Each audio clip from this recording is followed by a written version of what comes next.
আলহামদুলিল্লাহ রাব্বিল আলামিন ওয়াসসালাতু ওয়াসসালামু আলা রাসূলিহিল কারীম ওয়া আলা আলিহি ওয়া সাহবিহি ওয়া আহলি বাইতি আজমাইন। মাননীয় স্পিকার, আমাকে সুযোগ করে দেওয়ার জন্য আপনাকে অসংখ্য ধন্যবাদ। আমি সর্বপ্রথম মহান আল্লাহ তাআলার শুকরিয়া আদায় করছি। আপনাকে ধন্যবাদ জ্ঞাপন করার পাশাপাশি সারা দেশবাসী এবং বিশেষ করে আমার নির্বাচনী এলাকার সম্মানিত জনগণকে ধন্যবাদ এবং কৃতজ্ঞতা জ্ঞাপন করছি। তারাই আমাকে এবং আমাদেরকে এখানে কথা বলার সুযোগ করে দিয়েছেন তাদের মূল্যবান ভোটের মাধ্যমে। আমি গভীর শ্রদ্ধার সাথে স্মরণ করছি 47, 52, 71, 90 শাপলা চত্বরের সম্মানিত শহীদবৃন্দকে এবং ফ্যাসিস্ট আমলে 15.5 বছর যারা নির্যাতিত হয়ে দুনিয়া থেকে বিদায় নিয়েছেন, লড়াই করেছেন, আহত হয়েছেন, পঙ্গু হয়েছেন, আয়নাগরের বন্দী হয়েছেন, বিভিন্নভাবে যারা নিগৃহীত হয়েছেন, বিশেষভাবে আমি গভীর শ্রদ্ধার সাথে স্মরণ করছি 24 জুলাইয়ে যারা বুক চিতিয়ে লড়াই করে আমাদেরকে আজকের এই সংসদ গঠন করার সুযোগ তৈরি করে দিয়েছেন। তাদের মধ্যে যারা নির্যাতিত হয়ে দুনিয়া থেকে বিদায় নিয়েছেন, মহান রব্বুল আলমিনের দরবারে দোয়া করি আল্লাহ তাদের সকলকে শহীদ হিসাবে কবুল করুন। যারা আহত পঙ্গু হয়েছেন, আল্লাহ তাদেরকে সুস্থতার নিয়ামত দান করুন। আমরা সকলের প্রতি গভীর শ্রদ্ধাশীল, কৃতজ্ঞ, ঋণী। আজকের এই সংসদ গতানুগতিক কোনো সংসদ নয়, এটা 24 রক্তের উপর দাঁড়িয়ে থাকা একটি সংসদ।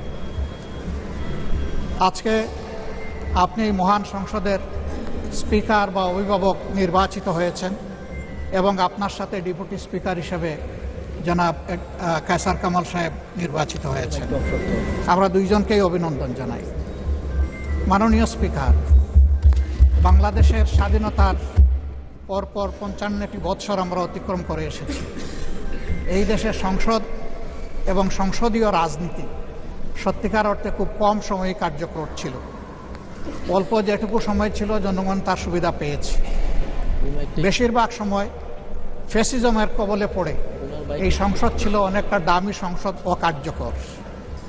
এবং আপনি যে বিরল সম্মানে আজকে ভূষিত হয়েছেন, এই জায়গায় অভিভাবকত্বের দায়িত্ব যারা পালন করেছেন অতীতে, তারা নিজের উপর, সংসদের উপর, দেশবাসীর উপর, গণতন্ত্রের উপর, মানুষের অধিকারের উপর তারা সুবিচার অনেকেই করতে পারেননি।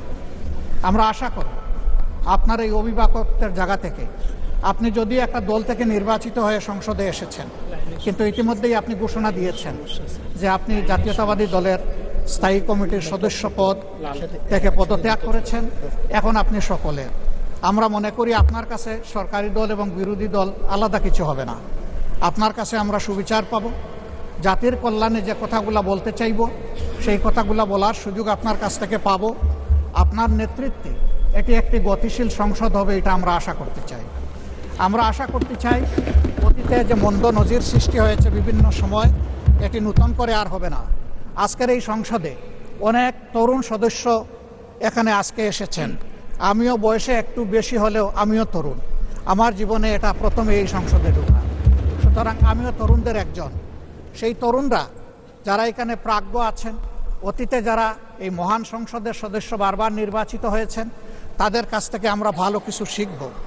আমরা অতীতের সংসদগুলোতে দেখেছি এখানে দেশের মানুষের কল্যাণ বিবেচনায় আলোচনা না হয়ে মানুষের চরিত্র হননের জন্য এখানে বিপুল সময় ব্যয় করা হয়েছে। আমি আপনাকে বিনীতভাবে অনুরোধ করব, এই সংসদ যেন কারো চরিত্র হননের কেন্দ্রে পরিণত না হয়। আপনার কাছ থেকে কেউ সামান্যতম সুযোগও যেন এই ব্যাপারে না পায়। আমরা চাই এই সংসদ শুধুমাত্র জনকল্যাণে প্রতিষ্ঠিত হবে এবং পরিচালিত হবে। আমি আস্থাশীল, গভীর আস্থাশীল। আপনি একজন লড়াকু মুক্তিযোদ্ধা, আপনি পারবেন ইনশাআল্লাহ এই সংসদকে সফলভাবে নেতৃত্ব দিতে। আমরা আপনার সঙ্গত প্রত্যেকটি বিষয়ে কথা দিচ্ছি, আমরা আপনাকে সমর্থন দিব, সহযোগিতা দিব, আপনার জন্য দোয়া করব। আমরা আপনার কাছ থেকে শুধু ইনসাফ আশা করব। আপনি যদি এই সংসদের উপর ইনসাফ করেন, তাহলে 18 কোটি মানুষের উপর ইনসাফ করা হবে। কারণ রাষ্ট্রের গুরুত্বপূর্ণ 3টি অঙ্গের এটি হচ্ছে সবচেয়ে গুরুত্বপূর্ণ অঙ্গ। এই অঙ্গটা যখন সুস্থ সবলভাবে পরিচালিত হবে, বাকি 2টা অঙ্গ সরাসরি সেইভাবেই কাজ করবে। মাননীয় স্পিকার, আবারও বলি, জুলাইয়ের রক্তের উপর দাঁড়িয়ে এই সংসদ। জুলাইয়ের একটা প্রত্যাশা ছিল, একটা মাত্র স্লোগান ছিল, উই ওয়ান্ট জাস্টিস। আমি আবার এটা এখন উচ্চারণ করলাম, উই ওয়ান্ট জাস্টিস। আপনার মাধ্যমে সমাজের সকল অসঙ্গতি, অন্যায়, অপরাধ, দুর্বৃত্তপনা, এটা রাজনৈতিক হোক, অর্থনৈতিক হোক, সাংস্কৃতিক হোক, এই সবগুলার অবসান ঘটবে এই সংসদকে কেন্দ্র করে। এই প্রত্যাশা ব্যক্ত করে আমি আপনার সুস্বাস্থ্য, দীর্ঘ হায়াত কামনা করছি এবং সফল নেতৃত্ব আমি কামনা করছি, যে আপনি অভিভাবক হিসাবে ইনশাআল্লাহ সফলভাবেই নেতৃত্ব দিবেন। আল্লাহ হাফিজ। আসসালামু আলাইকুম রহমতুল্লাহ।